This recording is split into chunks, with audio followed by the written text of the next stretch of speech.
to May 14th, 2025.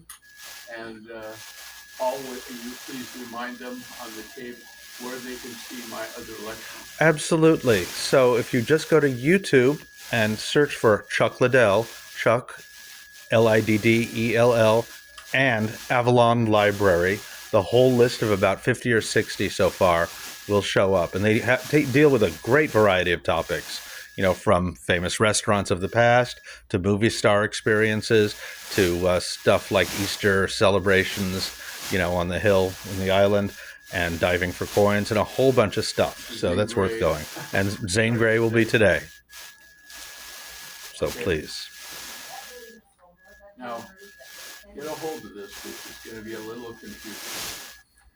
Pearl Gray was born in Zanesville, Ohio on January 31st, 1872. He became a dentist.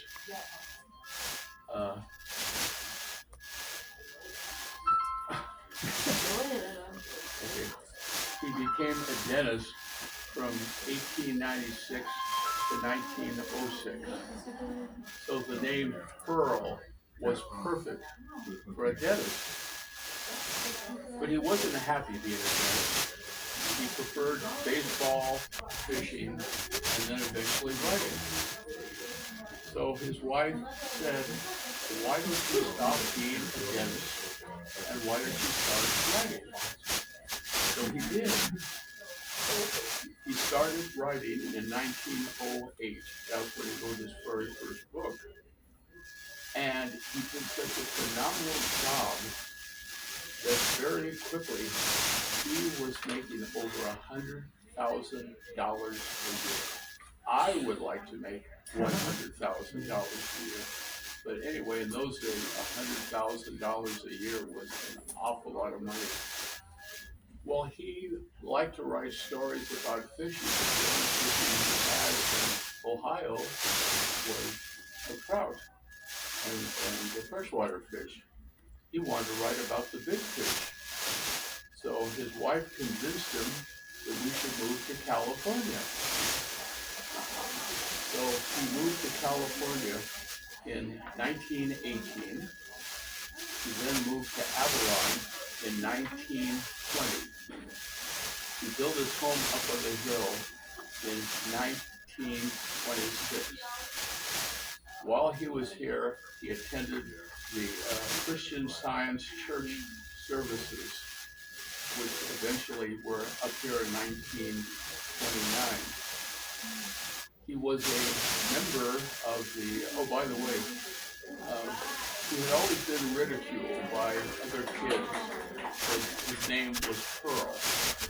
So because he lived in Zanesville, Hold this on him for just a moment.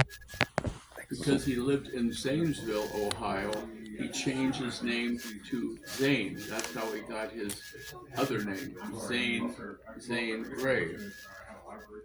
So he was a member of the Tuna Club from 1920 to 1926. In 1916, he was a member of the Tuna Club. He was here earlier. Well, he hadn't even got here yet. Well, okay, he hadn't gotten here yet, but he was a member of the Tuna Club by certain records. Okay. In Okay, I changed that to 1916 to 1926. He had 2 yachts that now he could afford, and you see pictures of them.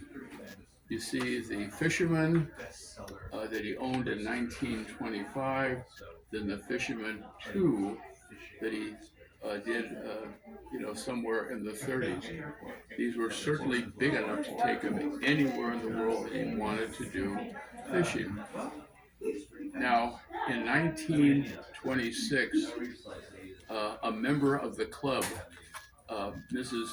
Fred Spaulding, was her husband's name. She caught a 426-pound broadbill, And Go ahead. I got this in the Times newspaper. Oh, good for you, because she was not a member of the Tuna Club. I didn't say, I said her husband was a member of the Tuna Club. That's the reason I said Fred. Yeah.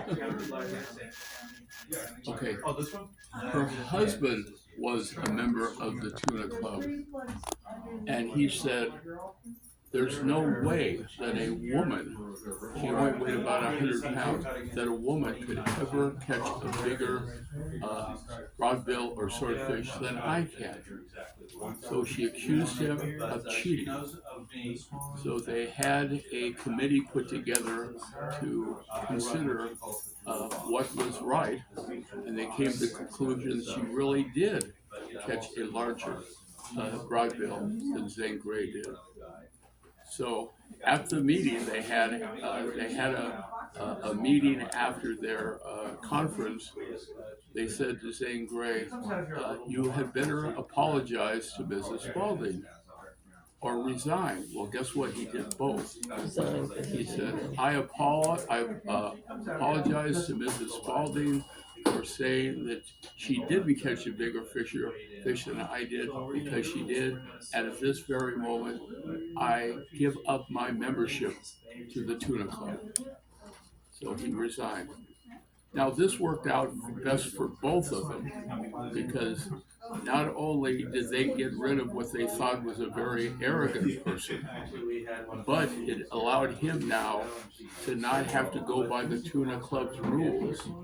That they had very strict rules about the line, and very. Had to be linen line and below a certain level. Right. So now he was allowed to do whatever he wanted to. So he could go around the world catching fish on piano wire, whatever he wanted, just to be able to pull it in. So he benefited, the Tuna Club fitted, and so he eventually died on October 31st, 1939, in Altadena, California. How much more time do we have, Tim? What date? It says 7.5 minutes. Huh? 7.5 minutes have elapsed. He was the first person to catch a broadbill on the line. Period. Okay, well now tell your stories. You're on the line. It's you. Yeah, broadbill is what we can eat. Marlin is, so they're both short fish. Marlin, in certain parts of the world, you can buy it, but otherwise, in California, still, it's a game fish, so you can't sell it. You can't go into a fish shop and buy it. So what we eat is broadbill. Okay, Sandy's on now. No, and they're different. She's only talking to Michael. Talk to everybody. I know. Well, Chuck, I'm not. I'm just saying some of the things you said, but Zane Grey was the first person, period. Here, and not in the world, maybe, but he's the first person to catch a broadbill on a line. On this line? On any line with a Really? Okay. reel, yeah. Because broadbill's not really Or caught 60. that way. So he was, but I don't know. He was. I have read other things about different times, and he built his house in 25, and there was there's a feud with the Wrigleys. Okay, this is what I want you to talk about. So Yeah, I thought we were talking about Zane Grey in Catalina. Well, then talk to this. Don't worry, we're good. Yes, We're I very know. good. So anyway, that was a thing that they built the Chimes Tower to bother him, to wake him up, to just be a bother to him, which is kind of it's not a true thing, but it's kind of like a publicity thing. I think it worked for both of them, just out there. And he also presumably had a misunderstanding, or several of them, with Tom Mix, who starred, and Tom Mix did a lot of his Western movies that he wrote and turned into Westerns. Well, or to name all seven. I mean, he did several. Yeah, but this was made on Catalina, that makes it more important. Okay, so that was made on Catalina. The Thundering Herd. Anyway, so yeah, they won, and then that was, because I only know this also because I owned the Tom Mix house. And they said that, Tom Mix didn't like him, but he only did 7 pictures, so I guess they really disliked him a lot, but he I only thought I did did it 7. right, but what you do is you take half So it's of what the resale kind of number crazy, is, and and then I then multiply it by 10, and it's and very then by far 20, apart. and then the one that I. But yeah, he fished a lot. My grandparents fished with him with them on their boat. Plus it's different, My grandparents fished his boat with and the difference. my grandparents fishing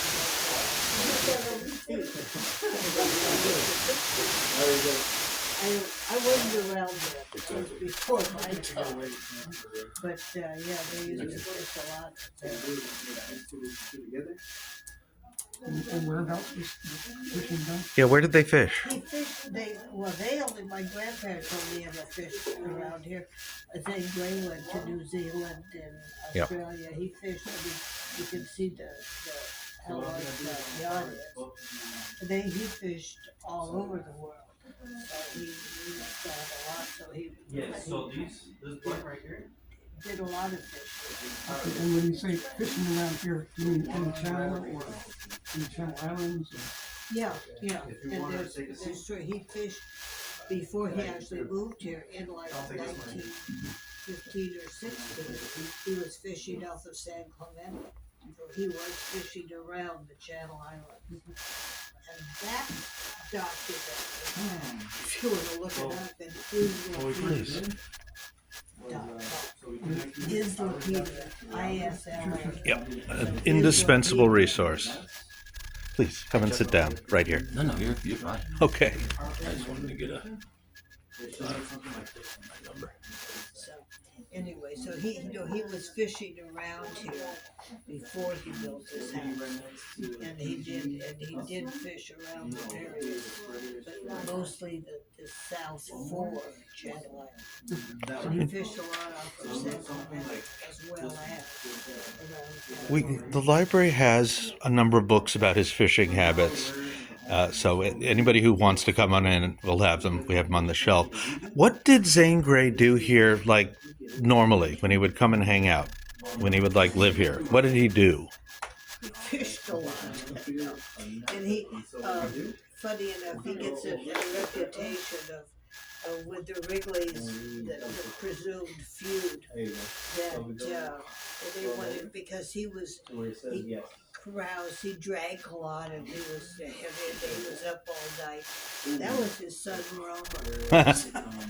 So Romer had that reputation, and I know a lot of some Romer, and they did. He was. It was Romer who was the wild one, Yeah. and Zane was pretty quiet. He just fished and wrote. Romer was his oldest son. Did people around town, know Zane Grey whenever he was, like, Yeah, just out and yeah. about, and they say, "Hey, Zane, how you doing today?" Yeah. So that was, all through those early years. But Romer, he certainly was out and about, and I mean, friends of my mother's knew they would drink till the bars closed and then get in one of their boats, because Romer had other ones. They go to Tijuana to keep drinking all night. So he was the one they should have been. Pretty hard-boiled. He wasn't. He Was he active in the town? Like, oh, let's go to the library and hang out and do a story time. Nobody did story if times there back was a then. library then. That's a good question. We've done a bit of research on that. probably was actually, but So, no, he was, but everybody was like that, you know, I mean, people who came here, you know, they were out and about. mhm. It was not the thing we have now with paparazzi. I Yeah. mean, people respected your privacy, you know, through way past Zane Grey. Yeah. Did he die here? John Wayne would come here all the time, and I remember a seeing lot him. of the Yeah, celebrities. You yeah. remember the name of the bar? Or famous, one of their Yeah, favorite. John Wayne used to walk around all the time. He was so tall. I don't I was know. like The 19. bars back then, you know, I don't know. but Whatever he it was in was, the early 70s. yeah, well, that was it. You know. Did Zane Grey die here, or No. he moved somewhere? Altadena. How late in his life was he here? What? How late in his life was he here? They left really like around World War II, basically. We died on October 31st, 1939. This Okay. is 23. Said he died 2 days later after a signing on October 21st. Said he died 2 days later of a coronary. Hmm. Yeah, but they lived up in that house, and then after that, I know that you know, the house was rented out. The local doctor in the early 50s, he and his family lived up there, and then they turned it into a hotel later. And all of the rooms were named after one of his books. You didn't have room 1, 2, 3, 4. You had Lavender, purple sage room, or various book titles for each room. huh? Interesting. Now, I have something funny to kind of add to this. They had a Zane Grey society that every couple of years they would go all over the world to all the locations that Zane Grey worked. You know, did his fishing or lived or whatever. So this was about Ralph Morrow. When was he mayor? Approximately. Well, what's just tell the story. Fairly Well, that helps me to recent. know what year about this was. Okay, well, I don't know what year. Okay, okay. About this, I will say that, I'll interrupt you and say that the society, when they wanted to add on to the Zane Grey's building, they actually came to the planning commission hearings to support the idea, because the thing was about changing an historical building. Mhm. It was the main building, and there were some smaller bungalows behind it. They took those down and built what's currently the higher building. And the Zane Grey Society made a point of coming here to support that. They supported that, and as opposed to say we don't want anybody to change that because it's historic. Hmm. Yes. That was quite nice. They were quite active. They came to all the meetings. Okay, this was it.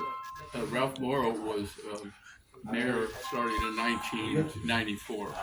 Yeah, I think. So we're talking about around 1996, 1997. Uh-huh. They came to Catalina. And for some reason, is that me calling? So, for some reason, they asked me to come to be at the meetings. Yeah. I think they wanted to know what Catalina was like back during the era that Zane Grey was here. So I went to the meetings, and the first meeting we had was for breakfast. We were staying around town. Some of them were staying up at the Zane Grey, and his son was here, Romer. And so, yes, he was. I talked to Lauren. him. Was Lauren? Lauren. In Lomer? Yeah, Lauren. Okay. So I had that. I'm sorry. I had Lauren. Okay. So anyway, we were waiting for the mayor, Ralph Morrow, to show up to greet everyone. Hmm. And we waited and we waited, and he never came. So eventually they said, Chuck, will you get up and Pretend to be the mayor? He Pretend said, to be the "Just mayor? Get up and say something, to get the breakfast, get our breakfast going. It's getting cold." So I gave up and got up and did a regular greeting program, the one that everyone does when they greet in a community.